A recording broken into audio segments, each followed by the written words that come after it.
Shalom, selamat pagi jemaat Tuhan. Ada sukacita pada pagi hari ini?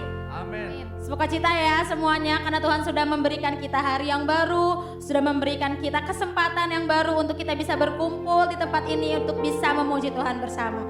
Yuk sama-sama jemaat Tuhan. Oh ya, saya juga mau menyapa jemaat Tuhan yang berada di live streaming. Shalom, selamat pagi. Mari kita rasakan kebaikan Tuhan. Kita rasakan bahwa Tuhan sungguh mengasihi kita. Mari kita memuji Tuhan bersama. Sebab Tuhan telah mempertemukan kita dalam kasih Tuhan. Atas anugerahnya kita berkumpul pada pagi hari ini.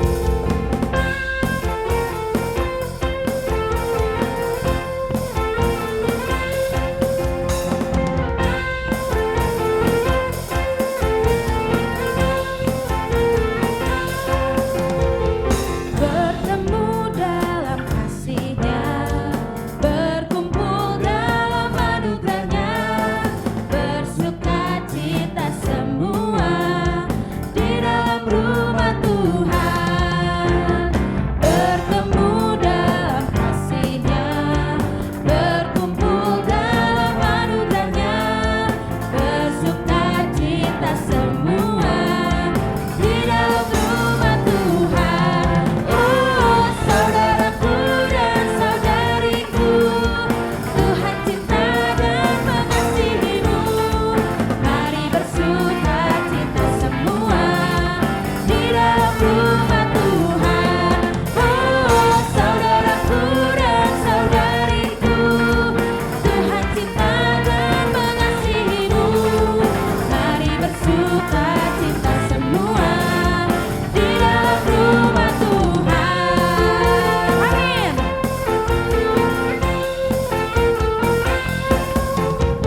hari ini? Amin. Karena kita telah menerima kebaikan Tuhan. Di dalam firman-Nya Tuhan mengatakan, bukan kamu yang memilih aku, tetapi akulah yang memilih kamu. Tuhanlah yang memilih kita untuk menerima setiap berkat-Nya. Tuhanlah yang memilih kita untuk kita dapat menerima pengorbanannya di kayu salib. Maka dari itu, mari pada pagi hari ini kita ucapkan syukur kita. Kita naikkan pujian kita, naikkan sembah kita. Terima kasih Tuhan, karena Engkau telah memilih kami. Terima kasih Tuhan, karena Engkau telah menjadikan kami umat kepunyaan-Mu Tuhan. Kami mengucap syukur Tuhan Yesus.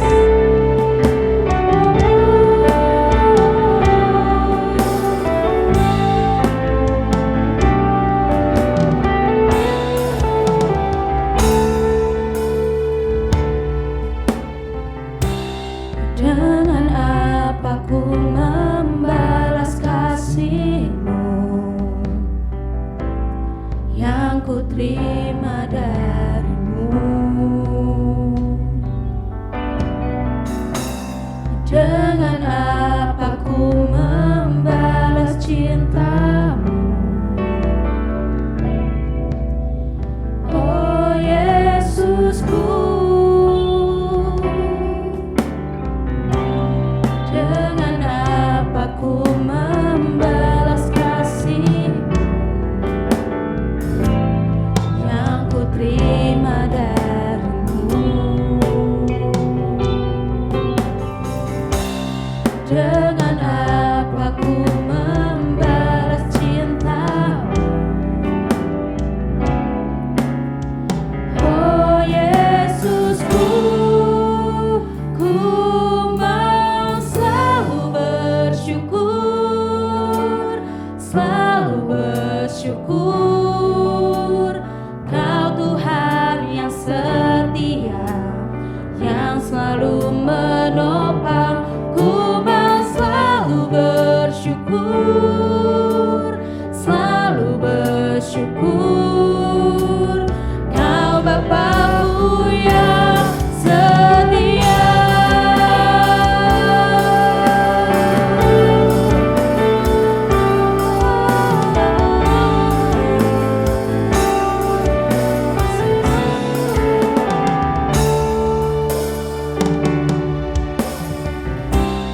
Dengan apa ku membalas kasih yang ku terima dari-Mu? Dengan apa ku membalas cinta-Mu? Oh Yesusku, ku mau selalu bersyukur, selalu bersyukur. Kau Tuhan yang setia, yang selalu menopang. Ku mau selalu bersyukur, selalu bersyukur. Kau Bapa-Ku yang setia. Ku mau selalu bersyukur, selalu bersyukur. Kau Tuhan yang setia, yang selalu menopang. Ku mau selalu bersyukur, selalu bersyukur.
kami ingin selalu bersyukur.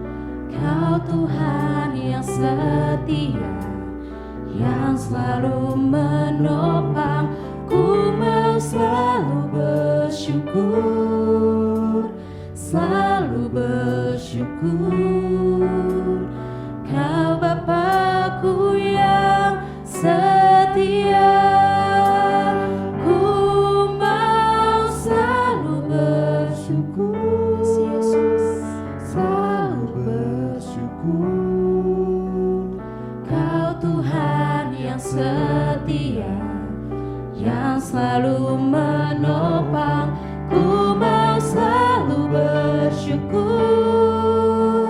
selalu bersyukur. Kau Bapa-Ku yang setia. Mari jemaat bangkit berdiri. Ku mau selalu bersyukur, selalu bersyukur. Kau Tuhan yang setia, yang selalu menopang. Ku mau selalu bersyukur, selalu bersyukur. Kau Bapa-Ku yang setia. Katakan, ku mau selalu bersyukur, selalu bersyukur. Kau Tuhan yang setia, yang selalu menopang. Ku mau selalu bersyukur, selalu bersyukur. Kau Bapa-Ku yang setia, Kau Bapa-Ku yang setia, Kau Bapa-Ku yang setia.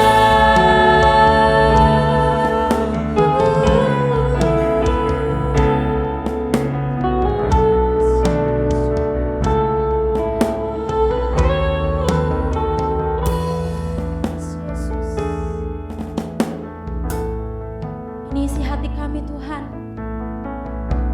bahwa hati kami penuh ucapan syukur Tuhan. Kami ingin selalu dan selalu bersyukur Tuhan setiap harinya Tuhan. Karena Engkau telah memilih kami Tuhan.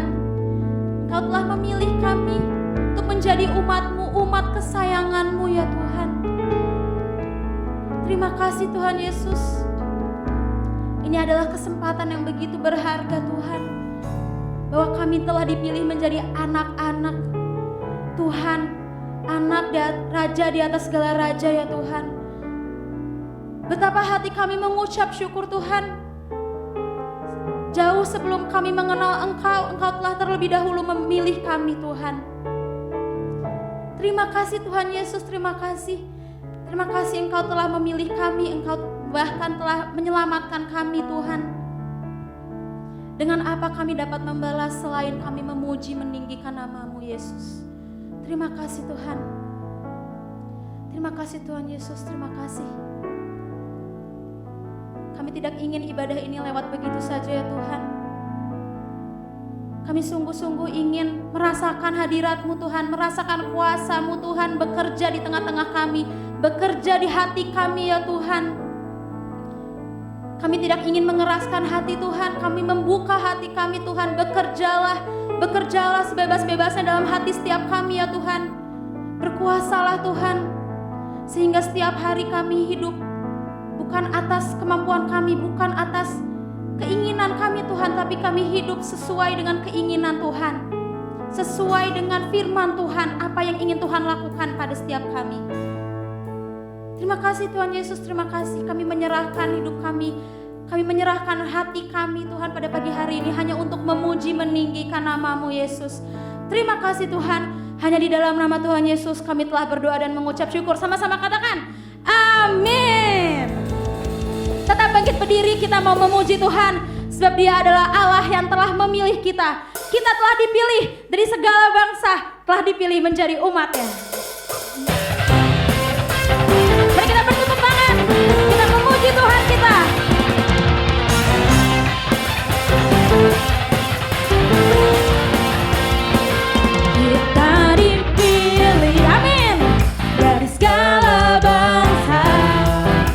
Kita dipilih jadi umatnya, kita dipilih dan dikuduskannya, membawa kemuliaan hanya bagi Dia.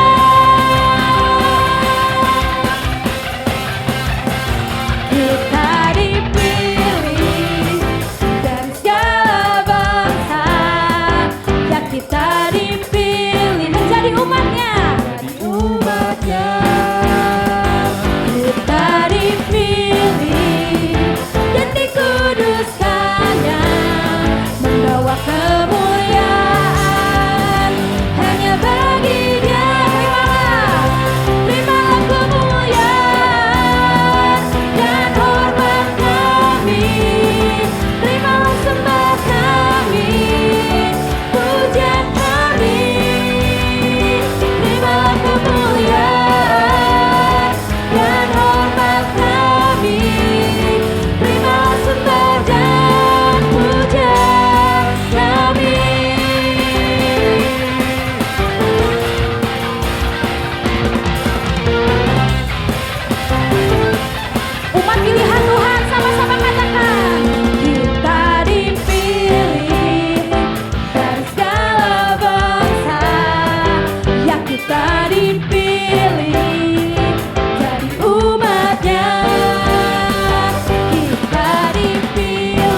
Seperti lagu yang tadi kita nyanyikan, Tuhan telah memilih kita untuk menjadi umat-Nya.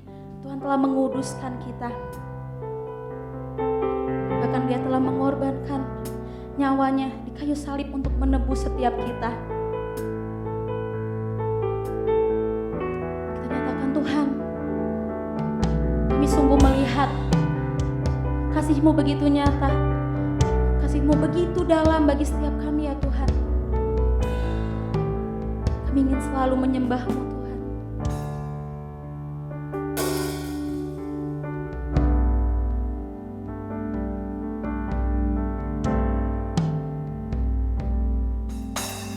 Dalamnya kasih-Mu Bapa,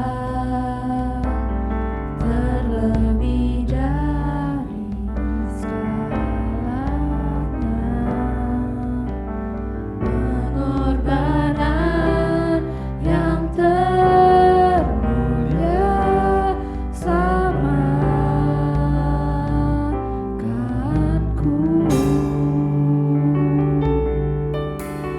Dengan darah yang tercurah,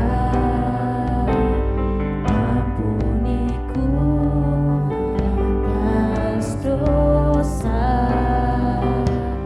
Ku bersujud kepadamu, oh Yesusku.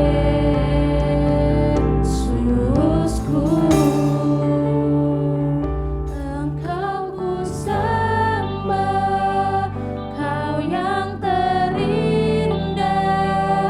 Pulihkanku dengan darah-Mu. Engkau ku sembah, Bapa mulia. Seumur hidupku ku mau menyembah-Mu.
kasih-Mu sungguh tak ada yang bisa membandingi ya Tuhan. Tidak ada kasih seperti kasih-Mu Tuhan. Dan kami ingin selalu mengagumi-Mu Yesus. Terima kasih Tuhan atas kasih-Mu.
Kami mau buka hati kami juga mau dengarkan firman Tuhan. Biarlah Tuhan berbicara dan beracara dalam hidup kami sesuai dengan yang Engkau mau, dan biarlah firman-Mu juga boleh menjadi rema dalam seluruh hidup kami. Urapi secara khusus hamba-Mu Pastor Andre yang akan menyampaikan firman Tuhan bagi kami semua pagi hari ini. Dan biarlah setiap kata, setiap kalimat benar-benar berasal daripada Tuhan Allah sendiri. Amin. Yang menyampaikan pesan buat seluruh jemaat. Terima kasih, kami siap dengarkan firman Tuhan dalam nama Tuhan Yesus Kristus. Haleluya. Amin. Amin. Silakan duduk Bapak dan Ibu.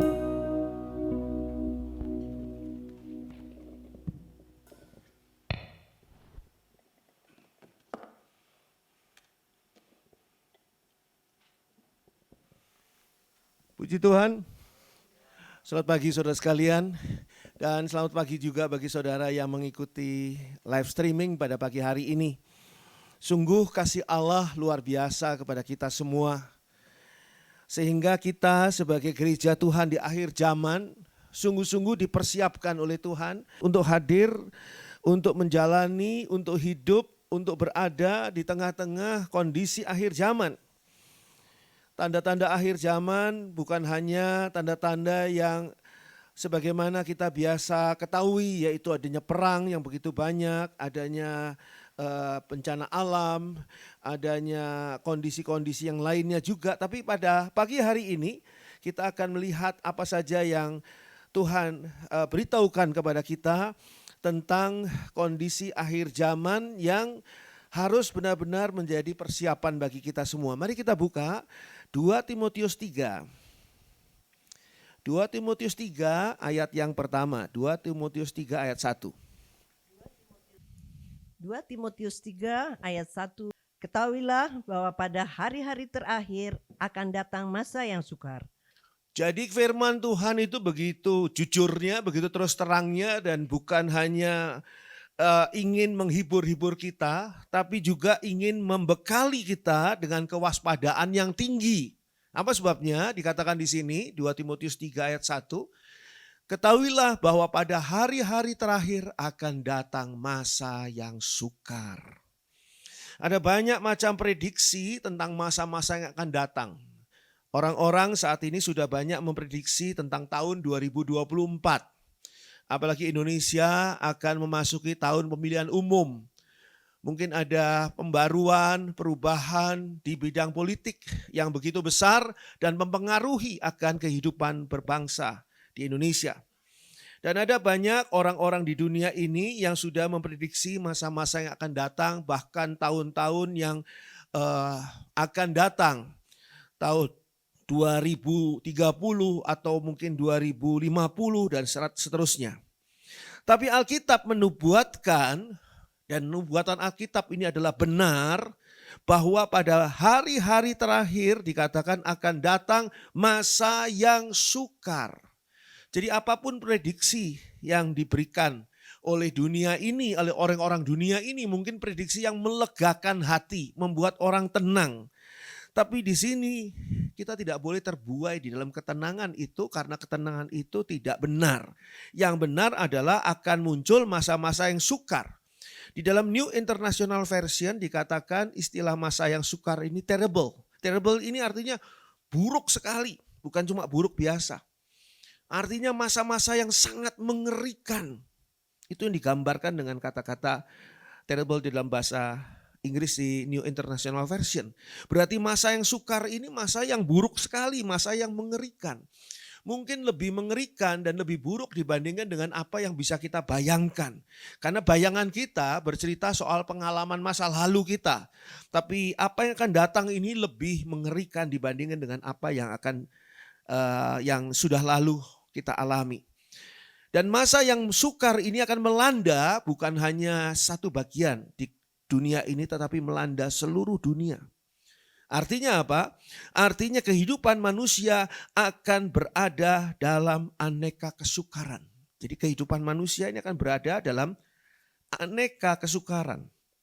Baik di bidang sosial, juga di bidang ekonomi. Ada kesukaran di bidang ekonomi. Ada masa-masa sukar di bidang politik. Dan ada masa-masa sukar di bidang kesehatan.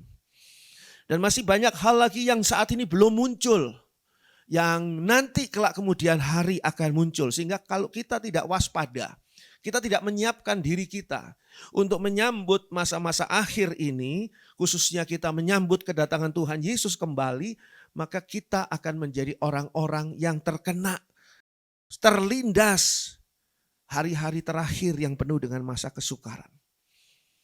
Saudara ingat bagaimana Yusuf ketika diberitahu Tuhan bahwa Mesir akan mengalami masa kesukaran. Saudara mungkin masih ingat bagaimana Firaun bermimpi. Dan mimpi Firaun itu adalah mimpi yang aneh. Karena di dalam mimpinya dia melihat ada lembu yang tambun yang dimakan oleh lembu yang kurus. bulir gandum yang penuh isinya dimakan oleh bulir gandum yang kosong.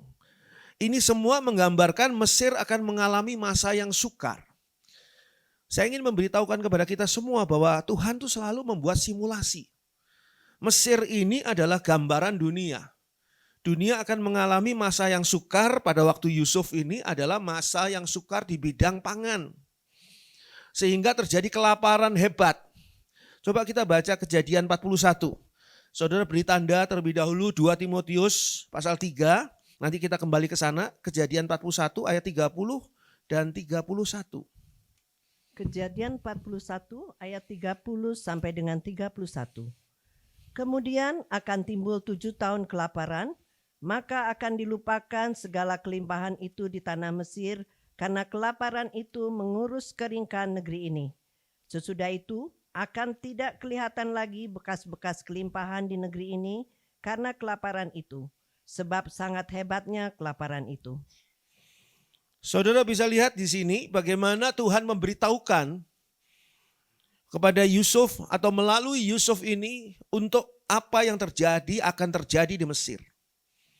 Dikatakan di sana akan timbul 7 tahun kelaparan. Maka akan dilupakan segala kelimpahan di tanah Mesir. Kelimpahan di tanah Mesir ini karena sebelumnya ada 7 tahun masa kelimpahan. Kenapa orang sampai lupa? Karena kelaparan itu mengurus keringkan negeri ini. Betul-betul mengerikan sekali.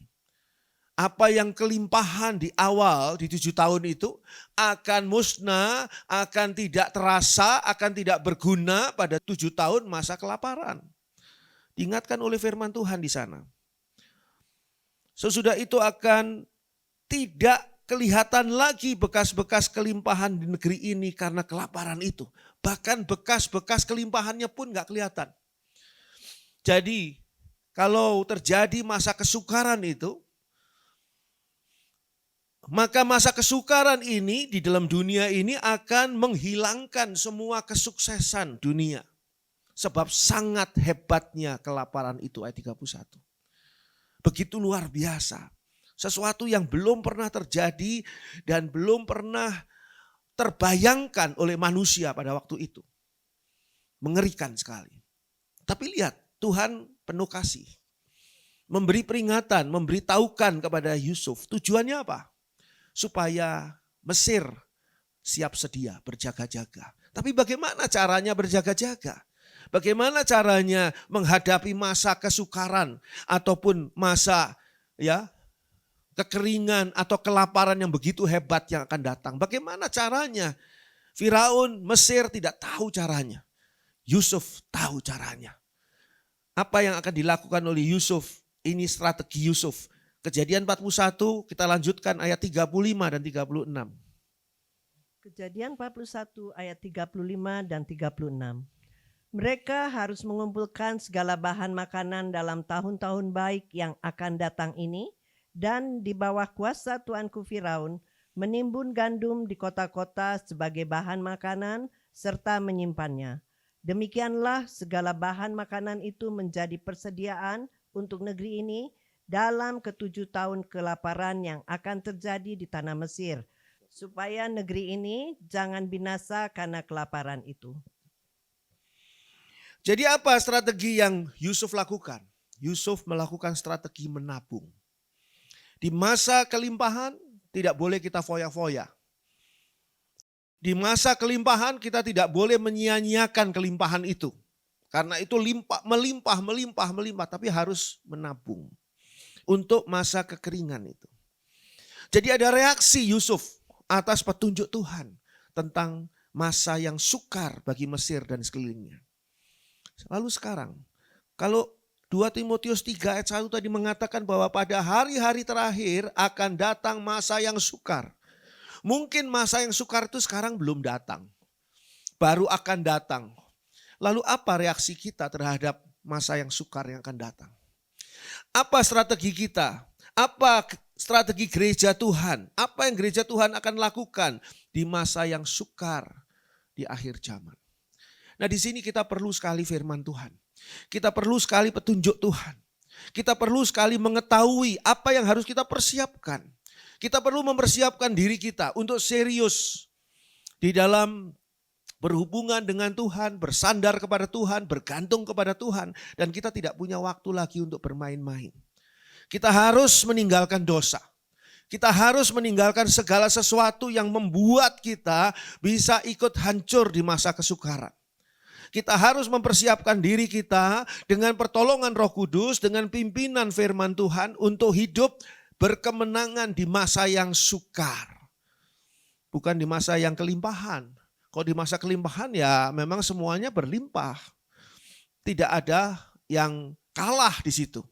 Tapi kita bisa kalah kalau kita tidak seperti Yusuf.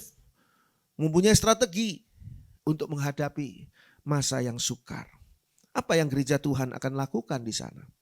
Mari kita teruskan 2 Timotius 3 tadi. 2 Timotius 3 kita baca ayat 1 dan 2. 2 Timotius 3 ayat 1 dan 2. Ketahuilah bahwa pada hari-hari terakhir akan datang masa yang sukar. Manusia akan mencintai dirinya sendiri dan menjadi hamba uang. Mereka akan membual dan menyombongkan diri. Mereka akan menjadi pemfitnah. Mereka akan berontak terhadap orang tua dan tidak tahu berterima kasih, tidak mempedulikan agama. Jadi kita mengetahui dengan jelas maksud firman Tuhan pada ayat 1, masa yang sukar itu bukan karena akibat kegiatan alam. Bukan karena bencana alam. Bukan seperti pada zamannya Nuh. Ada air bah. Merupakan bencana alam yang luar biasa, itu masa kesukaran. Bukan seperti zamannya Yusuf, ada kelaparan. Merupakan juga bencana alam, kegiatan alam yang membentuk masa yang sukar itu. Tapi pada masa yang sukar di akhir-akhir waktu, di akhir zaman ini, bukan juga karena wabah penyakit. Orang mengira hanya karena wabah penyakit. Betul, wabah penyakit akan muncul. Dan akan muncul lagi wabah penyakit yang baru, yang mungkin kita tidak pernah kenali. Dan juga ada peperangan, betul itu ada peperangan. Tapi masa yang sukar bukan hanya karena itu saja.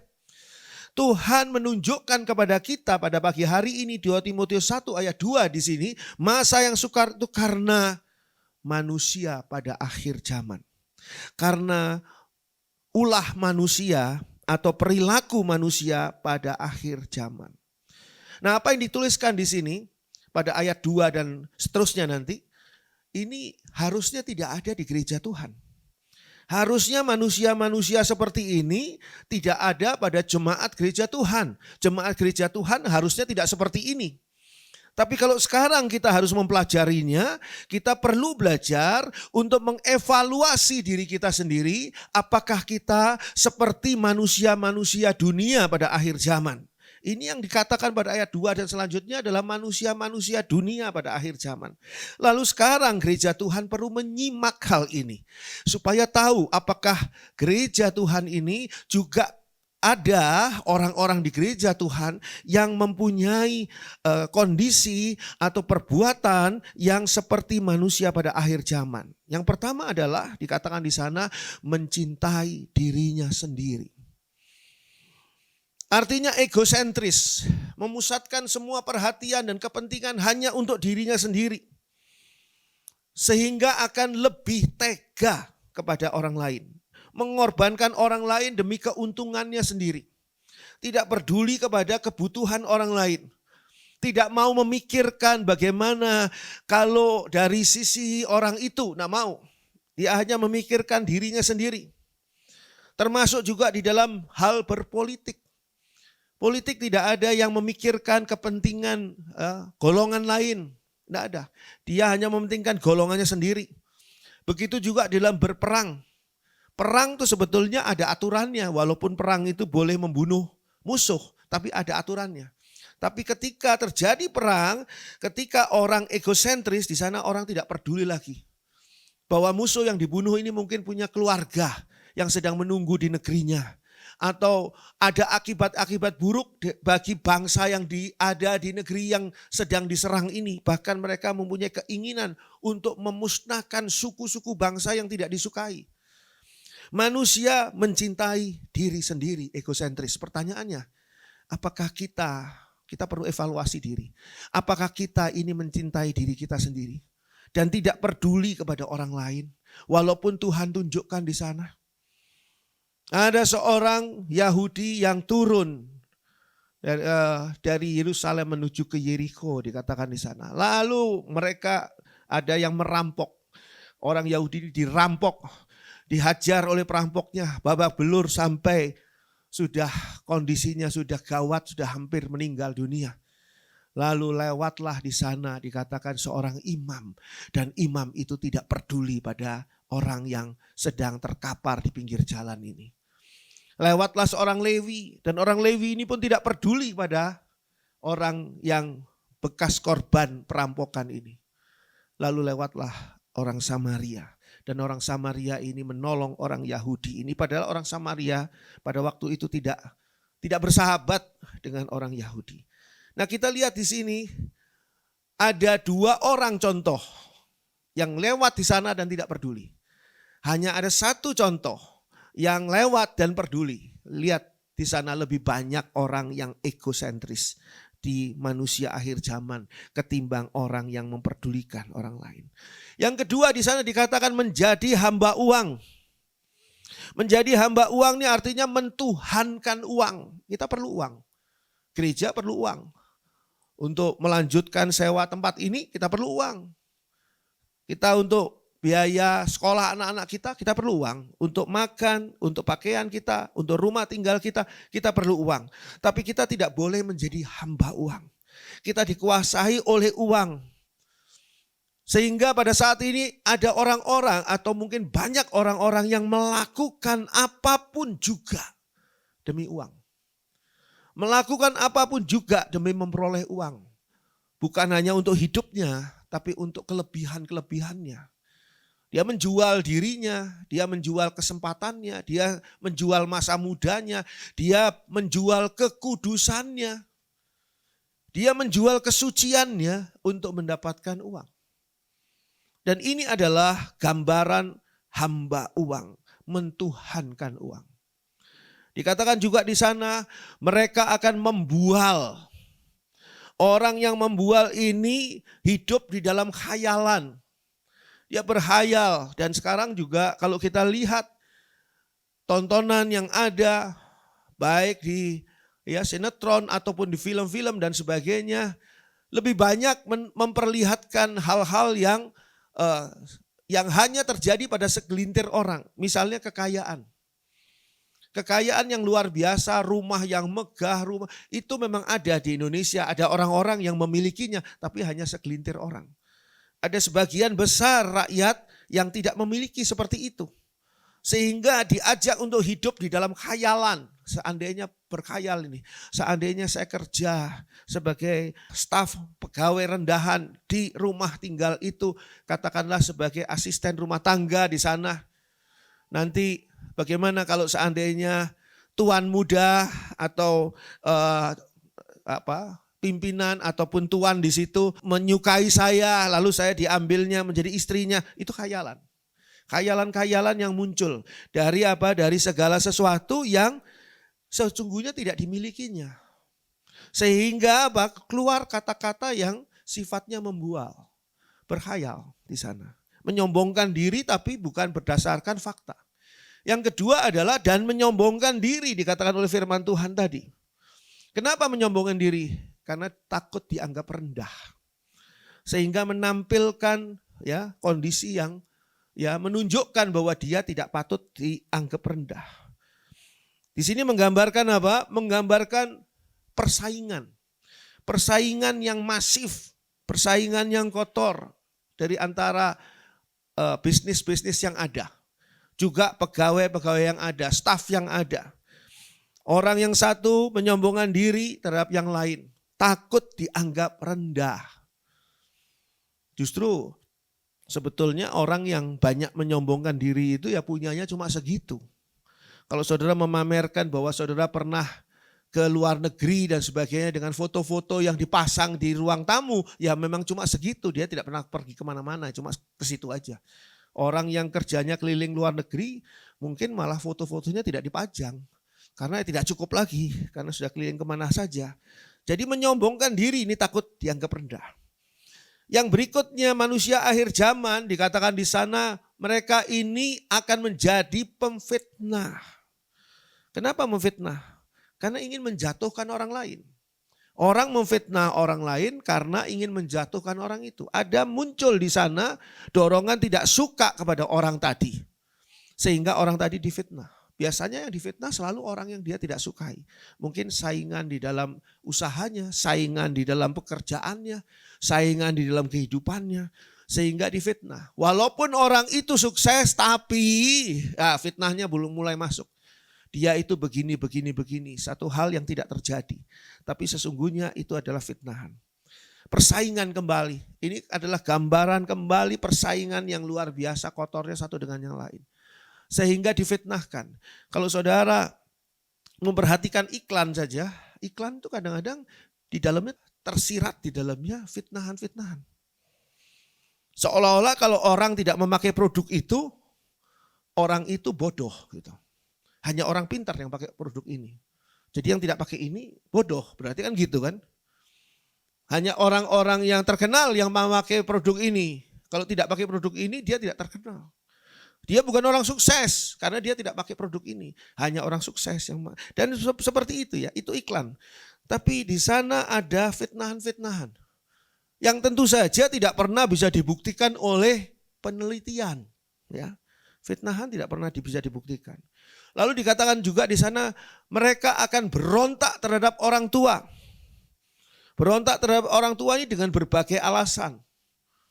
Ada banyak alasannya macam-macam. Orang tuanya perbedaan generasi misalnya. Generasinya orang tua dengan generasinya anak pasti berbeda. Enggak ada orang tua yang satu generasi dengan anaknya. Tentu saja lah. Namanya juga anak. Pasti generasinya berbeda dengan orang tua. Dan perbedaan generasi itu harusnya memperkaya mereka. Memperindah hubungan mereka. Tapi ini tidak. Seolah-olah karena si orang tua yang berbeda generasi ini tidak bisa memahami segala pikiran dan kekhawatiran orang tuanya. Sehingga ya si anak ini merasa ya tidak perlu menurut dan bahkan di sini berontak dikatakan. Berontak tidak mau diberitahu pada orang tua ya. Namanya orang tua ya, sejelek-jeleknya orang tua. Pengalamannya pasti lebih panjang dibandingkan dengan anak-anaknya. Karena orang tua tadi katakanlah dia melahirkan anak-anak ini umur 25 tahun ya. Ketika orang tua ini umur 25 tahun, anaknya baru lahir nih. Berarti kesenjangan umurnya sudah 25 tahun. Dan dalam 25 tahun ini orang tuanya sudah punya pengalaman banyak. Dan harusnya pengalaman itu menjadi pengalaman yang bisa diperkaya atau memperkaya kehidupan si anaknya. Anaknya tidak perlu kejeblos di dalam lubang yang sama yang dialami oleh orang tuanya. Tapi itu papa mama itu kuno, berbeda generasi. Alasan yang lain itu karena apa? Karena kekecewaan. Dulu papa bersikap begini, dulu mama bersikap begini. Kadang-kadang orang tua yang baik ya, orang tua yang menurut saya ini dalam tanda kutip waras, pasti orang tua itu baik. Dia bertujuan baik untuk anak-anaknya.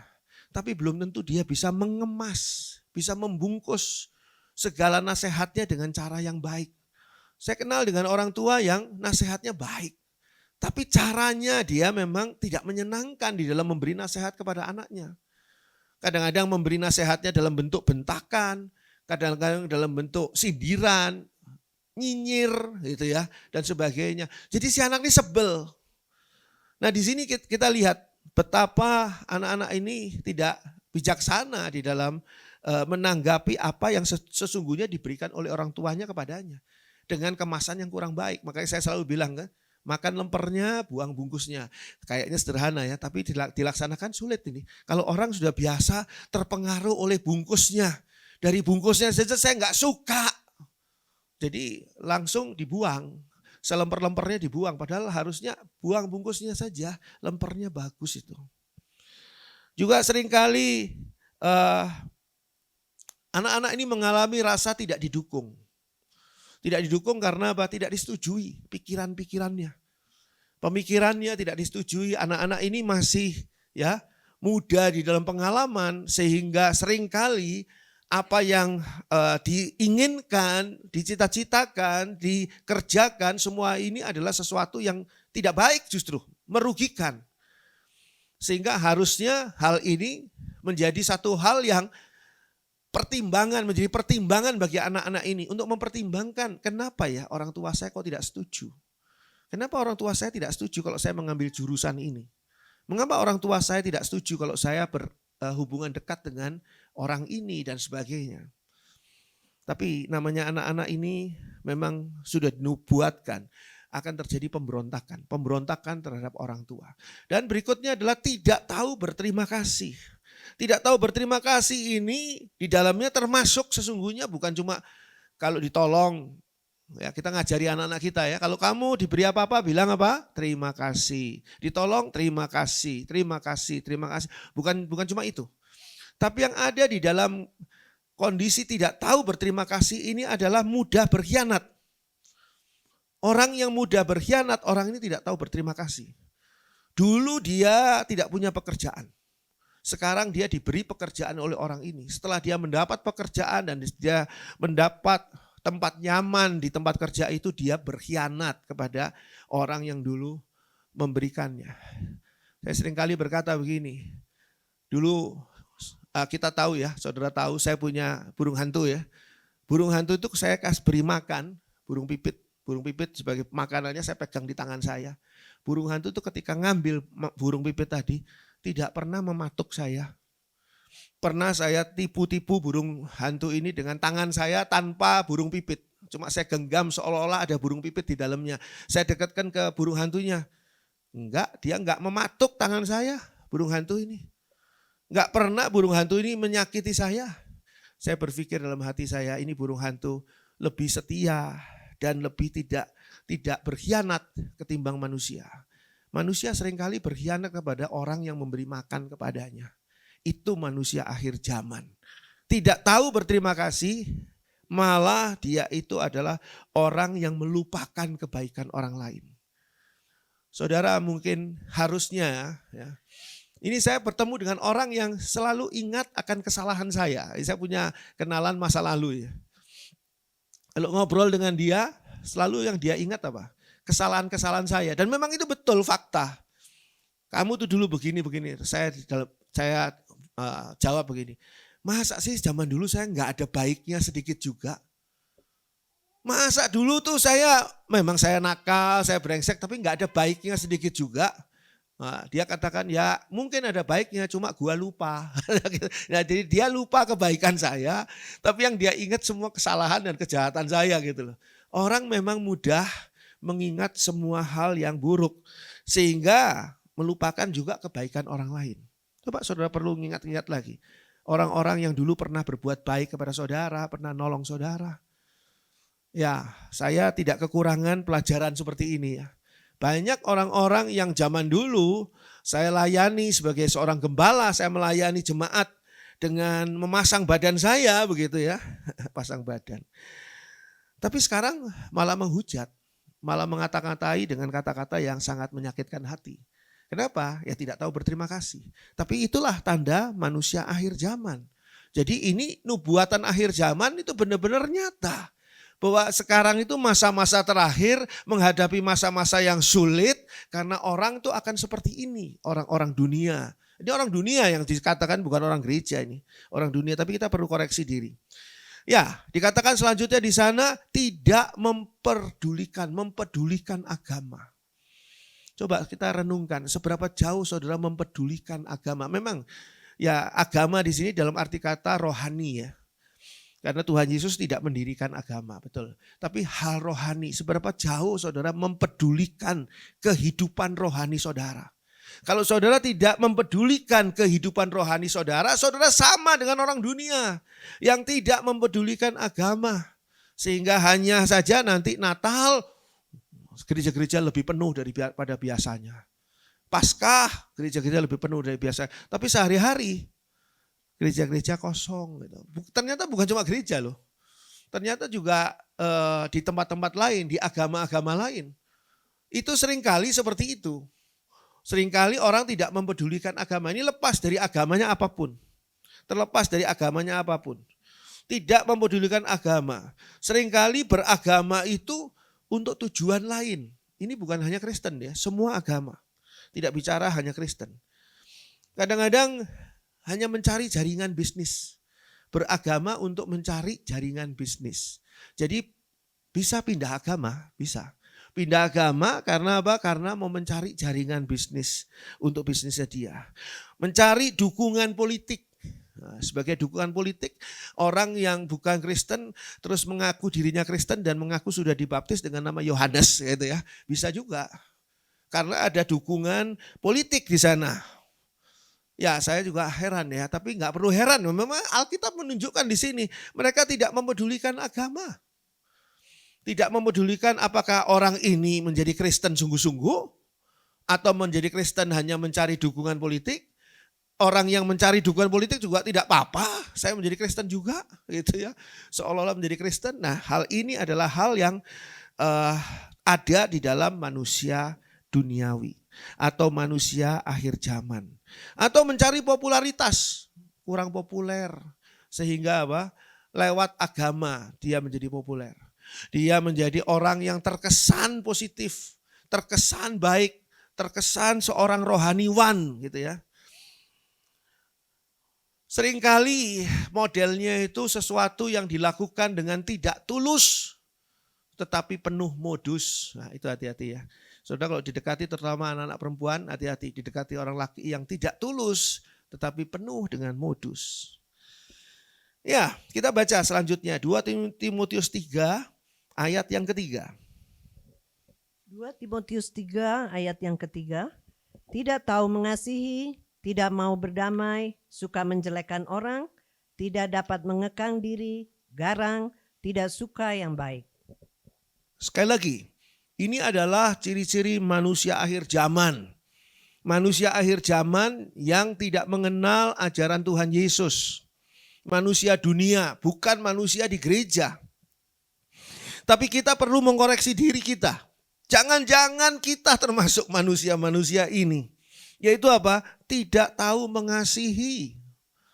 Bukan cuma tidak mau mengasihi, tapi tidak tahu mengasihi. Karena apa? Karena dikuasai oleh kebencian. Firman Tuhan ajarkan. Pengajaran Tuhan Yesus yang paling utama adalah kasih. Bahkan musuh kita pun kita kasihi. Kasihilah sesamamu manusia seperti dirimu sendiri. Kasihilah musuhmu. Tapi ini apa? Tidak mau mengasihi. Sehingga dia dikuasai oleh kebencian. Iya Pak Andri, itu orang itu dulu pernah begini. Dia pernah lakukan begini. Saya dengarkan iya betul. Kalau saya jadi kamu juga saya kesel, jengkel, marah, benci mungkin sama orang tadi. Betul itu. Jadi responnya, reaksinya reaksi wajar. Tapi tidak wajar kalau kita itu menjadi gereja Tuhan. Menjadi muridnya Tuhan Yesus yang harusnya mengasihi. Kenapa kok kamu dipertemukan dengan orang sekualitas itu, sekualitas seburuk itu, adalah untuk kamu belajar bisa mengasihi. Kalau kita mengasihi orang yang mengasihi kita, apa lebihnya dibandingkan dengan orang dunia yang juga akan mengasihi orang yang mengasihi mereka. Justru kelebihan kita adalah kita bisa mengasihi orang yang menjengkelkan, orang yang tidak mengasihi kita, orang yang bikin tingkah laku perilaku yang buruk dalam kehidupan kita. Orang yang mungkin mencelakai kita. Kita bisa mengasihi orang itu, kita punya kelebihan di sana karena kita bisa mengatasi sesuatu yang namanya kebencian. Sudah tahu bahwa penilaian manusia dunia yang juga masuk ke dalam gereja Tuhan seringkali adalah like and dislike. Suka atau tidak suka. Orang seringkali pertama kali memakai penilaian apa? Suka atau tidak suka. Saya suka kepada saudara. Sehingga apapun yang saudara lakukan, apapun yang saudara katakan adalah baik, adalah oke, adalah sempurna.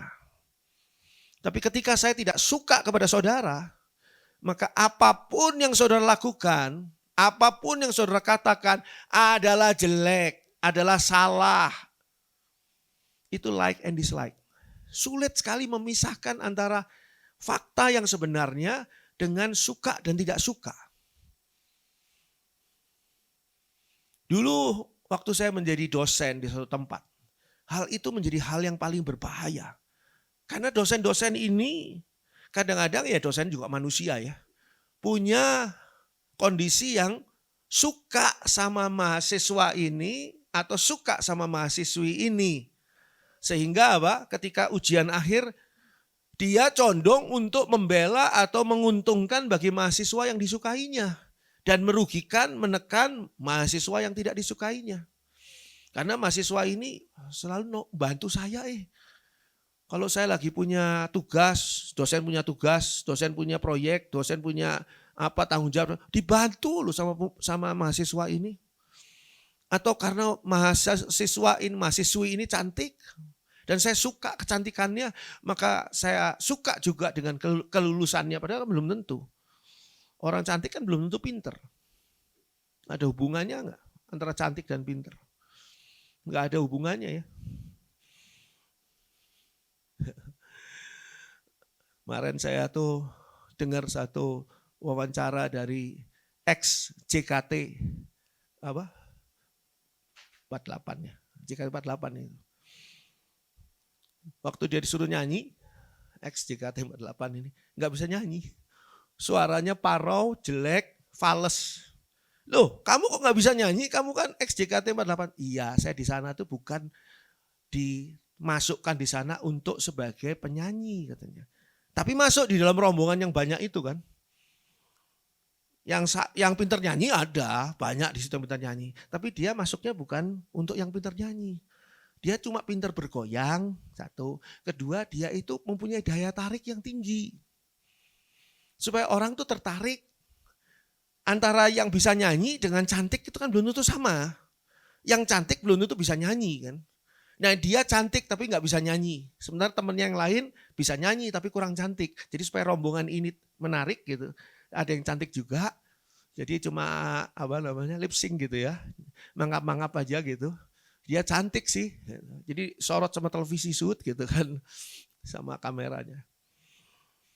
Jadi seringkali ya kondisinya itu adalah ya kondisi yang ya tadi kita bahas tentang ya tidak tahu mengasihi. Memilih antara like and dislike, hati-hati. Orang gereja Tuhan harusnya tidak like and dislike. Tuhan Yesus mengajari kita. Belum tentu orang itu yang kelihatannya rohaniwan seperti ahli Taurat itu adalah rohaninya luar biasa.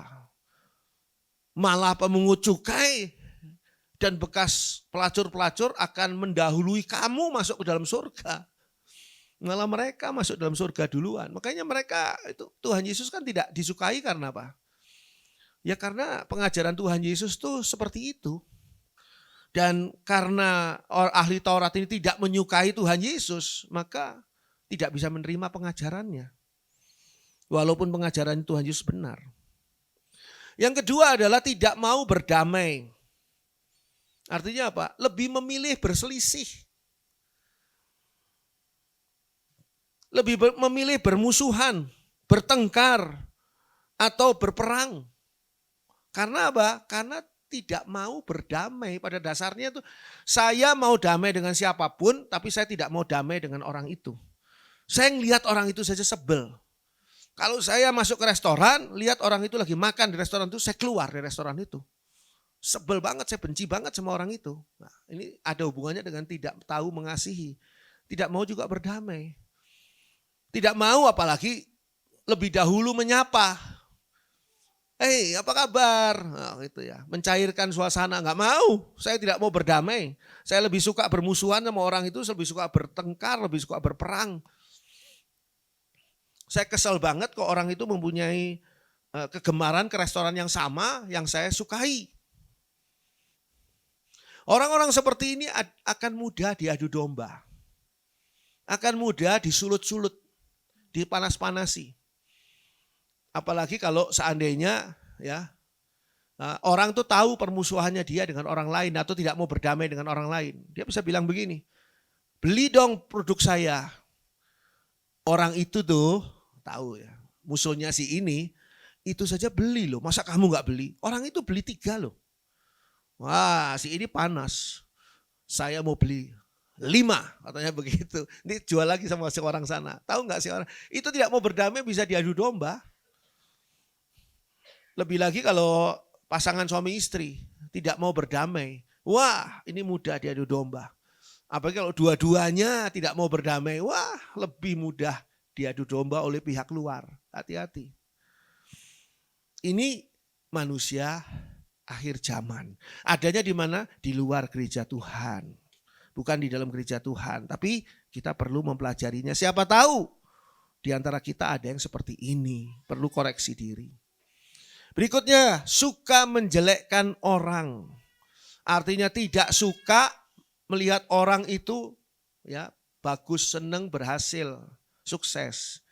Tapi lebih suka melihat orang itu gagal, jatuh dan sebagainya. Suka menjelekkan orang. Sehingga seringkali apa? Mengadakan kampanye negatif campaign. Atau black campaign bahkan. Black campaign lebih jahat lagi. Karena sesuatu hal yang buruk yang tidak terjadi sebetulnya atau mungkin termasuk hoax, tidak ada, itu diceritakan tentang orang itu. Tahu enggak si itu tuh bla bla bla tanpa fakta. Kalau negatif campaign lumayan, masih ada faktanya. Memang jelek, ada faktanya begini. Tapi yang ditonjolkan hanyalah kejelekannya.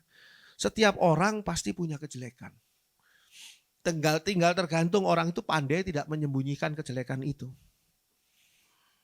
Ini hubungannya juga dengan apa? Dengan ketika adanya persaingan yang ketat.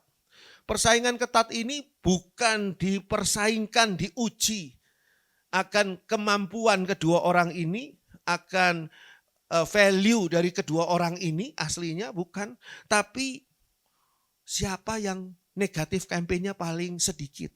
Atau siapa yang black campaign-nya paling enggak ada. Karena dijelek-jelekan oleh orang lain. Itu bahkan ada di tengah-tengah keluarga. Mertua menjelek-jelekan menantunya. Atau menantu menjelek-jelekan mertuanya. Atau saudara yang satu, saudara kandung yang satu menjelek-jelekan saudara kandung yang lain. Bahkan menjelek-jelekan iparnya. Atau menjelek-jelekan keluarga yang lain. Hati-hati. Ada faktanya enggak? Kalau ada faktanya itu termasuk negatif campaign. Oke. Tapi dia punya hal yang baik enggak? Jangan cuma diberitahu yang jeleknya saja dong. Dia juga pasti punya hal yang positif, yang baik. Makanya saya berkali-kali bilang kepada anak-anak yang berontak kepada orang tuanya, pada bapaknya, pada ibunya, saya beritahu gini. Sejelek-jeleknya bapak dan ibumu. Tapi ada darah bapak dan ibumu di dalam tubuhmu loh. Dan gak bisa digantikan. Ada genetika yang ada di dalam tubuhmu. Yang turun dari bapak dan ibumu dan akan nanti kamu turunkan kepada anak-anakmu. Mau kamu benci, mau kamu tidak mau berdamai dengan ayahmu, dengan ibumu, tapi apa yang Tuhan sudah siratkan di dalam tubuhmu itu tidak bisa dihapus. Ingat ini. Termasuk juga menjelekkan orang itu termasuk juga ya tadi saya sudah sebutkan dalam periklanan. Jadi iklan itu bisa begini. Produk saya unggul, nah, itu ya temanya gitu. Temanya produk saya unggul. Tapi juga bisa gini, produk saya ini lebih bagus dari produk orang lain. Jadi jelekin orang lain. Gitu. Orang lain itu begini, ya orang lain itu galonnya pakai dicuci. Saya mah galonnya galon baru terus katanya gitu ya. Jadi ada unsur-unsur seperti itu. Jadi kalau saudara lihat di sana. Ya itu memang ada di dalam persaingan-persaingan, tapi kita tidak boleh masuk ke sana. Lalu dikatakan juga di sana tidak dapat mengekang diri. Ingat loh, buah roh, unsur buah roh yang terakhir adalah penguasaan diri. Unsur buah roh yang terakhir. Orang yang punya Roh Kudus akan menghasilkan buah roh. Orang yang punya Roh Kudus belum tentu diberi karunia bahasa roh, belum tentu. Mungkin karunianya yang lain, iman dan yang lain. Tapi yang sudah pasti orang penuh Roh Kudus akan mengeluarkan buah roh. 1 buah roh dengan 9 unsur. Antara lain unsurnya adalah penguasaan diri, itu unsur ke-9. Kalau di sini disebutkan tidak dapat mengekang diri. Artinya dia tidak bisa menguasai diri. Dia bergerak hanya dikuasai oleh hawa nafsunya.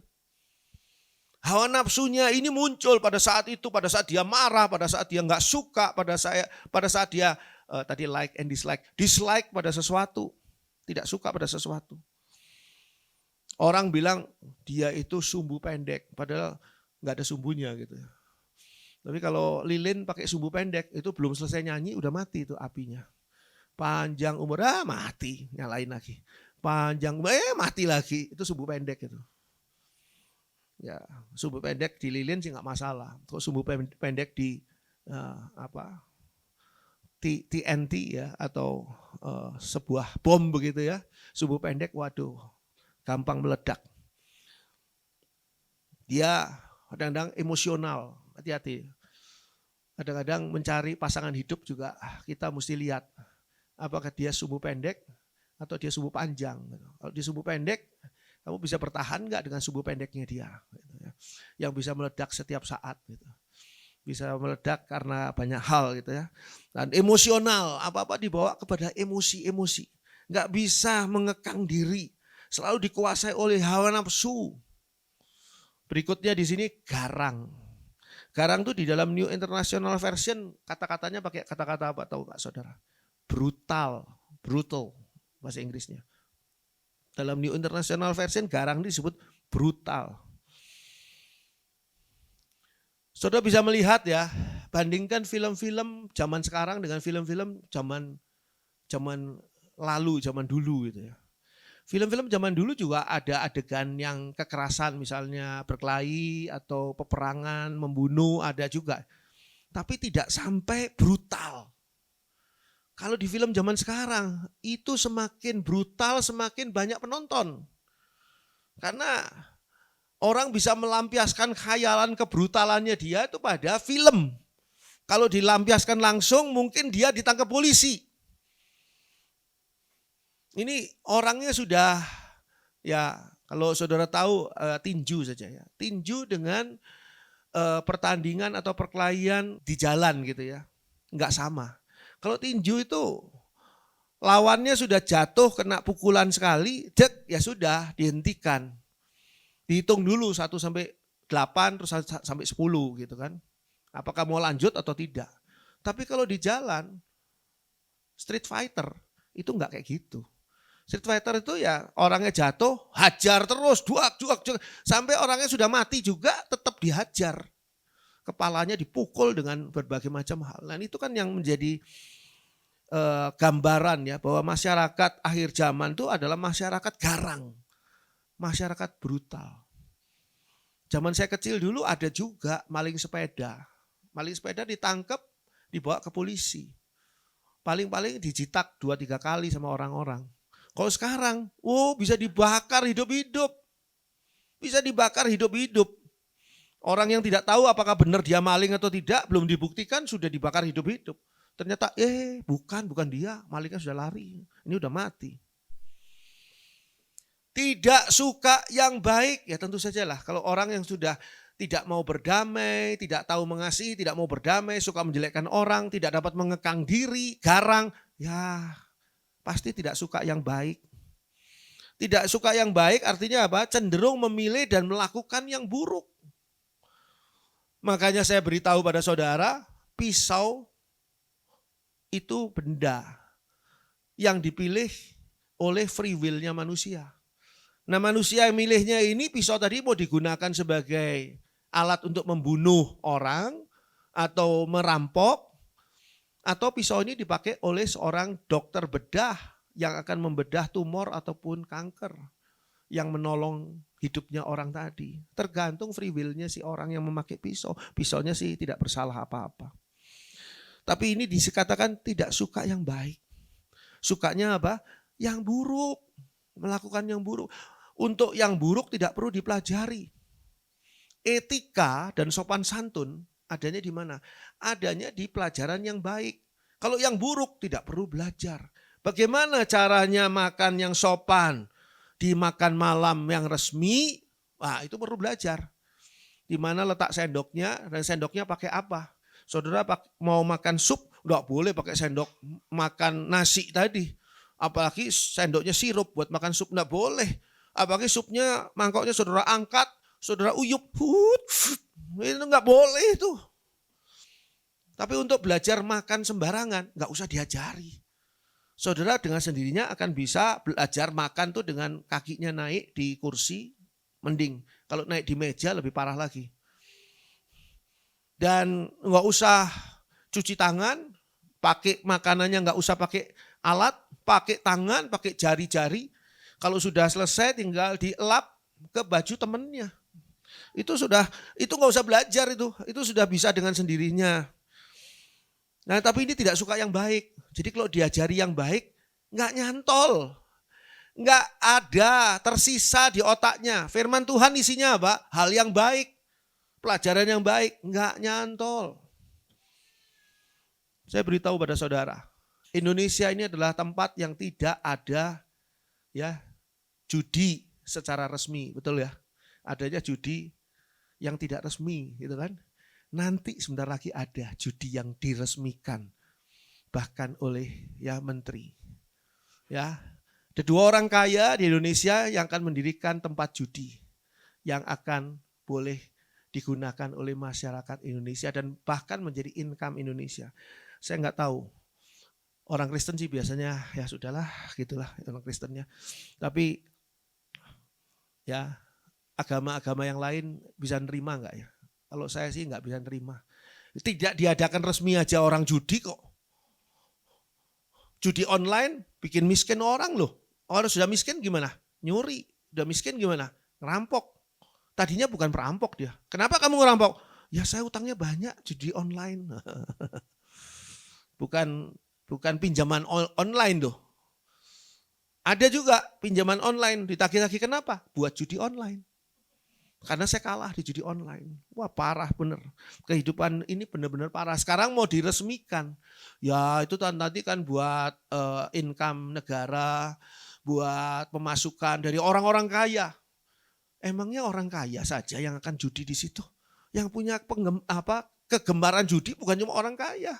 Orang yang tidak punya uang dan memakai hartanya orang lain atau bahkan harta negara untuk judi. Dan saya beritahu pada saudara, saya berkali-kali beritahu. Kalau judi itu pasti kalah. Yang menang pasti bandar. Jadi kalau mau menang jadilah bandar. Nah 2 orang kaya ini kayaknya mau jadi bandar ini. Sehingga dia pasti menang. Dan orang yang kalah tuh nanti yang main di situ. Semoga sebelum itu terjadi Tuhan Yesus sudah datang. 2 Timotius 3 ayat 4. 2 Timotius 3 ayat 4. Suka mengkhianat, tidak berpikir panjang, berlaga tahu, lebih menuruti hawa nafsu daripada menuruti Allah. Suka mengkhianat. Ini salah satu cirinya manusia akhir zaman. Manusia dunia nih akhir zaman. Suka berkhianat. Berkhianat itu di mana saja? Berkhianat terhadap perusahaan. Berkhianat terhadap negara. Berkhianat terhadap istri, terhadap suami. Suka berkhianat. Apa artinya? Orang ini cenderung tidak bisa setia. Suka berkhianat. Baik berkhianat tingkat yang sudah terang-terangan sampai berkhianat ke tingkat yang masih ya soft lah. Berkhianatnya tingkat ya masa cuma gini aja saya nggak boleh gitu ya. Ya namanya berkhianat tidak setia ya tetap tidak boleh. Sudah jelas itu. Faktanya begitu. Biarpun wasit sepak bola, ini wasit sepak bola ya, penentu nih, wasit sepak bola kan penentu. Orang ini dikasih kartu merah, kartu kuning, atau out, atau harus ditendang ulang di tempat itu, dan itu kan wasit kan. Kalau wasit ini main sepak bola, dia juga akan mengalami hal yang sama. Aturan sepak bola itu harus diikuti oleh dia, bukan karena dia wasit, enak saya wasit loh. Saya boleh main sepak bola. Iya, nah ini belum keluar nih. Belum outside ini, belum. Padahal sudah. Ketika sudah gol, belum gol. Itu karena saya sebagai wasit yang jaga gawang. Ini gak bisa lah. Tetap saja harus suka berkhianat. Dan dikatakan di sana tidak berpikir panjang. Tidak berpikir panjang itu artinya apa? Gegabah. Artinya sembarangan. Kembali lagi cenderung emosional. Jadi mengambil langkah-langkah cepat, tidak mikir panjang nantinya gimana ya, nanti gimana. Enggak, pokoknya gini. Jalani langkah. Nanti kalau ada masalah tinggal dipikir. Loh, harusnya kan dipikir dulu. Peluang-peluang masalahnya seberapa banyak. Ini enggak, gegabah, tidak berpikir panjang. Mengambil tindakan yang penuh dengan risiko yang sangat merugikan. Saya berkali-kali ingatkan. Kadang-kadang ya, karena saya pernah dulu seperti itu. Hidup saya tuh penuh dengan risiko dan risiko yang tidak ada gunanya. Risiko itu adalah sebuah kerugian walaupun tidak terjadi. Jadi mungkin risiko itu tidak terjadi, tapi sebuah kerugian. Kerugian apa? Karena kita sudah berpeluang mengalami sesuatu yang buruk tadi. Ya, saya pernah ngebut dari naik sepeda motor ya. Rambut saya masih panjang, masih pakai jaket kulit, tanpa baju gitu ya. Dari Ciamplas itu dulu ujung sebelah sini Ciamplas, persis totokannya Pastur itu ada tukang sate. Coba dulu nih, sekarang udah nggak ada. Nah, dari situ ngebut sampai ke Garunggang. Garunggang sudah tahu nggak Garunggang? Sekarang namanya apa? Terusan Pastur. Entah namanya apa lagi diganti. Yang mau ke arah tol. Saya pernah ngebut dari situ naik sepeda motor karena ditantang sama temen. Tidak boleh mengurangi kecepatan, tidak boleh berkelit, langsung lurus straight. Saya ngebut. Saudara kan tahu itu papasan sama Ciamplas, papasan sama Cipaganti, papasan sama Pasir Kaliki kan. Kalau ada mobil gimana? Kalau ada truk gimana? Ya matilah saya. Saya ngelewati itu, wus gitu naik sepeda motor CB100. Zaman dulu CB100 itu keren. Sekarang CB100 wah apa gitu kan. Zaman dulu keren. Saya lewat di situ. Wut. Ternyata saya berhasil. Wah, teman-teman semua sorak gitu. Dan senang sekali kalau disorak-sorakin teman-teman, apalagi yang nyorak-nyorakin teman-teman yang perempuan. Wah, senang banget. Rasanya laki-laki sendirian di muka bumi ini. Sekarang saya berpikir, bodoh amat ya saya ya. Saya menanggung risiko loh, itu risiko kecelakaan loh, risiko ditabrak dan matinya bukan sebagai pahlawan, bukan sebagai orang berguna. Saya bisa ketabrak. Zaman dulu apalagi ya, seringkali lewat truk-truk dan sebagainya di situ. Enggak peduli saya. Coba, itu risiko yang tidak ada gunanya. Itu karena apa? Ya disebutkan di sini tidak berpikir panjang, gegabah, jalani kehidupan yang cuma selembar ini sembarangan. Lalu dikatakan juga di sana berlagak tahu. Nah, berlagak tahu ini berarti belum tahu. Ini juga bagian dari apa? Kesombongan. Dianggapnya kalau orang tidak tahu itu menjadi apa? Kurang pandai atau bodoh atau kurang lah pokoknya. Jadi karena kesombongannya dia berlagak tahu. Karena berlagak tahu tidak mau diberitahu karena sudah berlagak tahu. Ketika pendeta berkhotbah, Daud lawan Goliat, saya sudah tahu. Daud lawan Goliat mah kisahnya sudah tahu dari sejak kebaktian anak dulu saya juga Daud lawan Goliat. Enggak pernah Daud lawan Simpson atau lawan yang lain. Nah, lawannya Goliat terus. Berlagak tahu. Belum tahu si pendetanya mau khotbah apa. Sudah berlagak tahu terus apa mainan HP. Ya enggak keluar sih enggak, cuma mainan HP di sini. Jawabi WA yang tadi malam belum dijawab. Nah, itu adalah hal yang dituliskan di sini. Dikatakan juga di sana lebih menuruti hawa nafsu daripada menuruti Allah. Nah, ini soal free will. Artinya apa? Hidup dalam keinginan daging. Lebih menuruti hawa nafsu. Hawa nafsu saudara menghendaki begini. Firman Tuhan bicara pada saudara. Karena saudara sudah belajar firman Tuhan. Tiba-tiba Roh Kudus bicara pada saudara. Jangan. Nah ini saudara lebih nurut yang mana nih? Hawa nafsu saudara udah nggak tahan ini, udah nggak tahan. Sementara mau nuruti Allah atau nuruti hawa, dikatakan di sini lebih menuruti hawa nafsu. Allah kalah sama apa? Sama hawa nafsu. Itu orang akhir zaman, orang dunia. Ketimbang mengikuti Allah. 2 Timotius 3 ayat 5. 2 Timotius 3 ayat 5. Secara lahiriah mereka menjalankan ibadah mereka. tetapi pada hakikatnya mereka memungkiri kekuatannya. Jauhilah mereka itu. Ya, yang terakhir nih, menjalankan ibadah, hari Minggu datang, persekutuan datang, ke gereja, aktif di gereja, menjalani ibadah, tetapi apa? Memungkiri kekuatannya. Artinya apa? Menganggap ibadah itu hanya untuk kegiatan sosial. Ibadah itu hanya untuk kegiatan budaya. Ya, kita kan manusia Indonesia, manusia beragama. Ketuhanan yang Maha Esa, makanya saya ke gereja. Tapi tidak mengandalkan kekuatannya. Menganggap ibadah itu tidak penting. Ya, kalau nganggur bolehlah. Tapi kalau ada undangan, saya mendingan datang ke undangan. Kalau ada tugas yang lain, saya mendingan tugas yang lain lah. Ada tugas kantor, ini enak nih, tugas kantor ke luar negeri. Wow, kapan lagi ke luar negeri? Ibadah apa kata nanti dah. Jadi menjalankan ibadah bukan tidak menjalankan, tetapi memungkiri kekuatannya. Menganggap ibadah itu tidak penting. Manusia seperti itu harus gimana? Harus dijauhi. Firman Tuhan katakan di situ. Jauhilah mereka. Jauhi itu artinya apa? Orang gereja Tuhan enggak kayak gitu. Umat Tuhan enggak kayak gitu. Itu orang dunia yang kayak gitu kita jauhi. Pergaulan yang buruk itu akan merusakkan kebiasaan yang baik. Puji Tuhan, amin.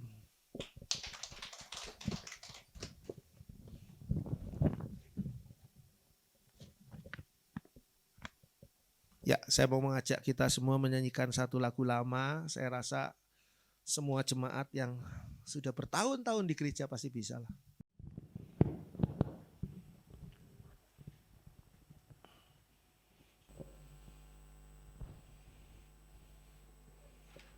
Ya, jagaku seperti biji matamu. Yang belum bisa belajar ya, anak-anak muda biasanya belum bisa.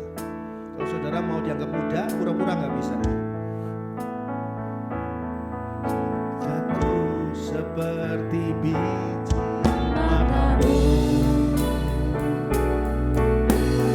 Ikut dalam naunganmu. Jangan biarkan aku mati rohani. Jagaku seperti biji matamu. Sekali lagi ya, jagaku. Jagaku seperti biji matamu. Lindungiku dalam naunganmu. Jangan biarkan aku mati rohani. Jagaku seperti biji matamu. Sekali lagi kita nyanyikan lagu. Jagaku, jagaku seperti biji matamu. Ya Tuhan. Lindungiku dalam naunganmu. Aku mati rohani. Jagaku seperti biji matamu. Mari kita bangkit berdiri. Jagaku seperti biji matamu. Jagaku seperti biji matamu. Lindungiku dalam naunganmu. Jangan biarkan aku mati rohani. Jagaku seperti biji. Jagaku seperti biji mataku. Lindungiku.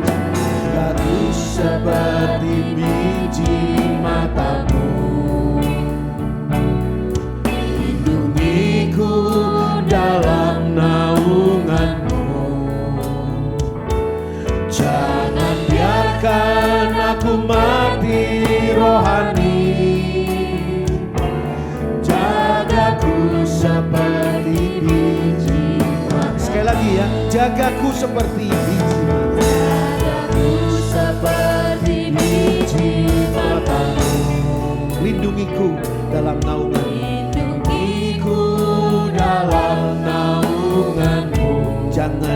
biarkan aku mati rohani. Biarkan aku mati rohani. Jagaku, jagaku seperti biji mata. Jangan biarkan aku mati rohani. Jangan biarkan aku mati rohani. Jagaku, jagaku seperti biji mata. Jagaku seperti biji mata. Jagaku seperti biji mata. Jagaku seperti biji mata.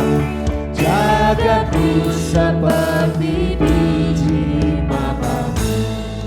Bapa di dalam surga, jagai kami seperti biji mata Allah. Lindungilah kami senantiasa Bapa. Di dalam masa-masa sukar yang akan dihadapi oleh dunia ini, biarlah kami dijagai, dilindungi, dipelihara oleh Allah.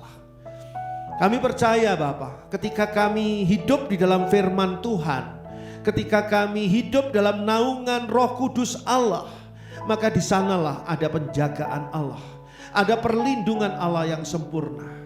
Bapa di dalam surga, tolong kami agar kami tidak menjadi manusia-manusia akhir zaman seperti manusia-manusia dunia, tapi kami boleh menjadi manusia-manusia kerajaan Allah yang siap diangkat ke awan-awan ketika Tuhan Yesus datang kelak kemudian hari.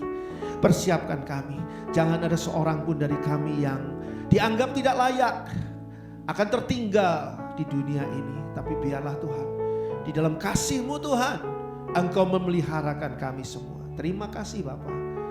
Terpuji nama Allah. Di dalam nama Tuhan Yesus Kristus. Haleluya. Amin. Puji Tuhan. Silakan duduk.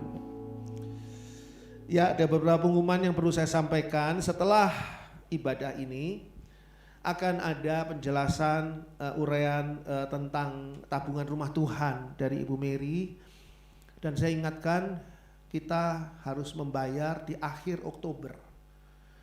Nanti kita lihat bagaimana laporan keuangan tabungan rumah Tuhan, apakah sudah bisa ada gambaran untuk bisa memenuhi apa yang harus kita bayar sebagai lanjutan dari perpanjangan kontrak tempat kita ibadah ini di akhir Oktober ya. Sekarang ini masih akhir September ya, sebulan lagi. Ya, sebulan itu relatif cepatnya. Ya, lalu setelah acara penjelasan dari Ibu Mary, nanti itu akan ada acara persekutuan The Lantern. Persekutuan The Lantern yang akan ada di sini ya, on site. Saya akan memimpin di dalam acara sharing saat teduh. Ya. Pada jam 10.30 yang juga bisa diikuti melalui Zoom. Dan biarlah acara ini boleh menjadi berkat bagi anak-anak muda yang sungguh-sungguh mau serius belajar dan mendapat berkat dari firman Tuhan ya, dari pimpinan Tuhan. Lalu hal yang lain lagi, mari kita ikuti, kita mendapatkan berkat dari perjamuan kudus pada kebaktian minggu depan tanggal 1 Oktober 2023 jam 8 pagi, disertai dengan kesempatan untuk menyampaikan persembahan persepuluhan. Semuanya perlu dipersiapkan sungguh-sungguh dan dilakukan di dalam iman pada Tuhan. Hadiri juga persekutuan The Lantern di minggu depan, Let's Discuss God's Gold Nugget, dibawakan oleh Ibu Juni pada hari Minggu tanggal 1 Oktober 2023 jam 10.30 di tempat ini dan disertai juga dengan Zoom. Ya. Ada pengumuman yang penting juga di Warta Jemaat, kita harus lebih serius dalam mengikuti ibadah kebaktian raya, live streaming, acara Zoom, memahami ayat-ayat Alkitab menjelang masa-masa terakhir dari akhir zaman. Bila mengetahui ada teman, saudara, keluarga, segereja yang sudah mulai tidak serius dalam mengikuti ibadah, mulai males-malesan, mulai banyak kegiatan, mulai banyak alasan, alasannya banyak sekali ini ya. Kita perlu mengingatkan dan mengajaknya untuk kembali serius dalam mengikuti ibadah di GPKDI Tabernakel Kasih. Dan saya ingin tekankan juga pentingnya kita memulai ibadah dengan tepat waktu. Jadi tolong jam 8 kita bisa betul-betul mulai. Jemaat juga saya harap jangan terlambat untuk hadir. Saya harap juga para pelayan Tuhan untuk hadir di dalam latihan untuk persiapan melayani pada hari Sabtu jam 3 itu tidak terlambat. Coba dibiasakan untuk komitmen benar-benar tidak terlambat. Dari semua pihak, pemimpin pujian, backing vokal, pemain musik maupun bagian sound system dan semuanya yang hadir termasuk Pak Junius, semuanya bisa hadir sebagai pemimpin pengelola di bidang ini, praise and worship, untuk tidak terlambat. Kita memulai dengan tidak terlambat dan jam 5 sore hari Sabtu kita mulai persekutuan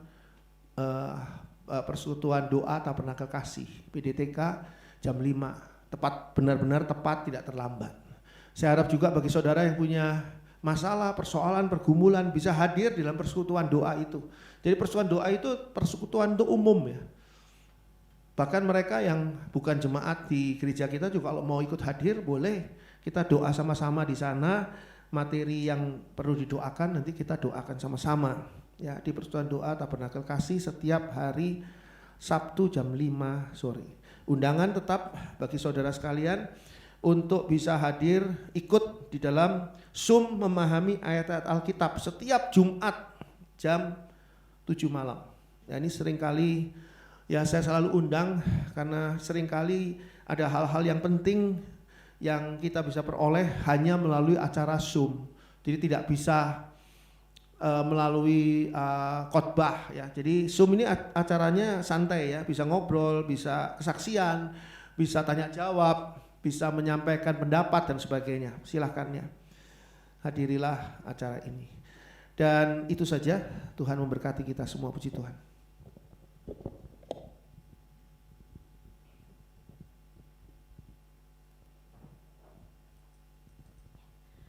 Puji Tuhan, firman Tuhan telah disampaikan. Sekarang tiba saatnya kita untuk memberikan persembahan. Bagi jemaat yang mengikuti live streaming dapat memberikan persembahan melalui nomor rekening yang tertera di layar. Dan bagi jemaat yang hadir di tempat ini dapat memberikan persembahan melalui kantong-kantong yang diedarkan. Sambil memberikan persembahan, mari kita naikkan pujian Suka-Sukamu Tuhan.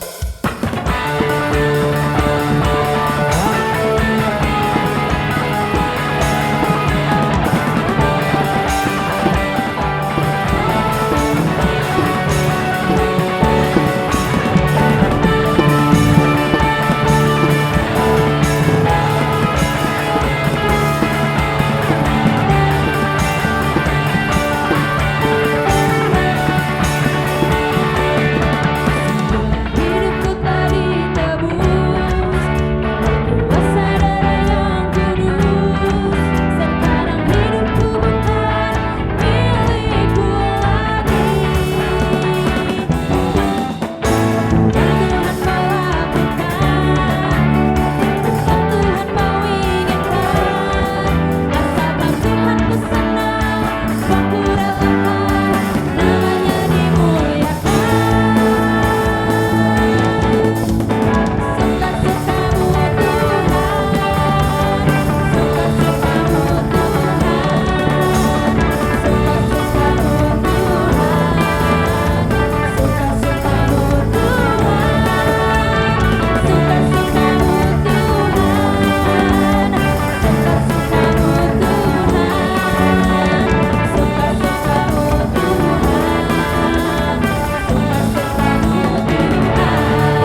masuk dalam doa.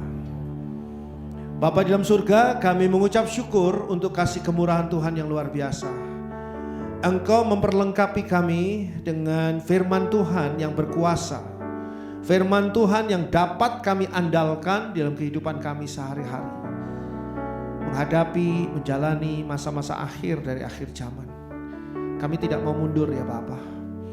Apapun juga yang terjadi, kami akan terus berjalan menuju kepada akhir di mana Tuhan sendiri sedang menantikan kami untuk membawa kami naik ke awan-awan. Terima kasih ya Bapa. Bapa dalam surga, berkati semua tangan yang sudah memberikan persembahan. Persembahan yang disampaikan ini Tuhan sucikan, kuduskan, layakkanlah untuk dipakai di gerejamu ini Tuhan. Melayani Tuhan di tempat ini. Berkati mereka yang sudah memberikan persembahan. Balas kurban persembahan mereka dengan berkat Tuhan berlipat kali ganda dibandingkan dengan apa yang mereka korbankan. Tuhan Bapa dalam surga, jemaat yang sedang mempunyai masalah, Tuhan berikan jalan keluar. Tuhan berikan jawaban bagi doa-doa mereka. Sakit penyakit mereka Tuhan jamah sembuhkan Tuhan. Juga mereka yang mengikuti live streaming, Tuhan Engkau perhatikan doa-doa mereka. Yang punya masalah rumah tangga, Engkau berikan jalan keluar. Engkau berikan penyelesaian yang sangat indah, sangat manis. Dan Tuhan juga yang memberkati pekerjaan dan usaha mereka semua, jemaat Tuhan ini. Apapun yang mereka kerjakan, jadikan berhasil karena kuasa Tuhan. Terima kasih Bapa, kami serahkan gerejamu ini ke dalam tangan Tuhan. Jagai dan lindungi GPKDI Tabernakel Kasih. Tolong GPKDI Tabernakel Kasih untuk senantiasa hidup dalam firman Tuhan dan berada di dalam pengurapan kuasa Roh Kudus Tuhan. Terima kasih Bapa. Sebelum kami berpisah satu dengan yang lain, mari Bapa curahkan berkat-Mu atas kami. Dicurahkan berkat yang datangnya dari Allah. Di dalam kasih kemurahan Tuhan Yesus Kristus dan persekutuan Allah Roh Kudus yang senantiasa menyertai kita dari saat ini sampai ketika Tuhan Yesus datang kembali menjemput kita semua, membawa masuk kita di dalam surga yang mulia. Terpuji nama Allah. Haleluya. Amin. Bapa terima kasih. Bapa terima kasih. Bapa yang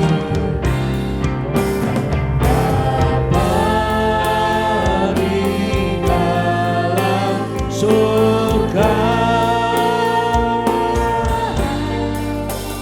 kami berterima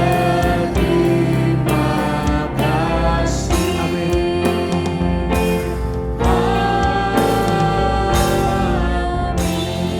Silakan duduk, kita bersatu teduh sejenak.